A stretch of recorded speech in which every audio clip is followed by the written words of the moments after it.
যুগের সঙ্গে সঙ্গে তাল মিলিয়ে আমরা অনেক আধুনিক হয়েছি, আবার সত্যি এখানেই কিন্তু শেষ নয়।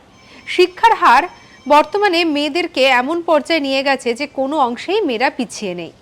আজকে আপনাদেরকে বলবো প্রথম মহিলা বাঙালি ইঞ্জিনিয়ারের কথা। কে ছিলেন, কেমন ছিল তার লড়াই, সে কথা। যেটা জানা যায় যে শুধুমাত্র কিন্তু বাঙালি মহিলাদের মধ্যেই তিনি প্রথম মহিলা ইঞ্জিনিয়ার ছিলেন না, তিনি ছিলেন এশিয়ার মধ্যেও প্রথম বাঙালি মহিলা ইঞ্জিনিয়ার। এবং যেটা জানা যায় যে তিনি যে সময় তার ইঞ্জিনিয়ারিংয়ে কেরিয়ার শুরু করেছিলেন, পড়াশুনো শুরু করেছিলেন, গোটা ব্যাচের মধ্যে তিনি ছিলেন একমাত্র মহিলা, বাদবাকি সব ছিল পুরুষ। এবং এছাড়াও যেটা জানা যায় যে তিনি 1951 সালে মেকানিক্যাল ইঞ্জিনিয়ারিং পাশ করেন এবং তিনি ছিলেন এশিয়ার প্রথম মহিলা ইঞ্জিনিয়ার। এবং ইনি হচ্ছেন ইলা মজুমদার। এবং ইলা মজুমদারের তার যে জীবনী বা তার যে লড়াই তা কিন্তু একেবারেই সহজ ছিল বললে পরে বলা ভুল হবে, কারণ সেই সময় রক্ষণশীল সমাজকে একপাশে সরিয়ে রেখে এই লড়াইটা ছিল যথেষ্ট কঠিন।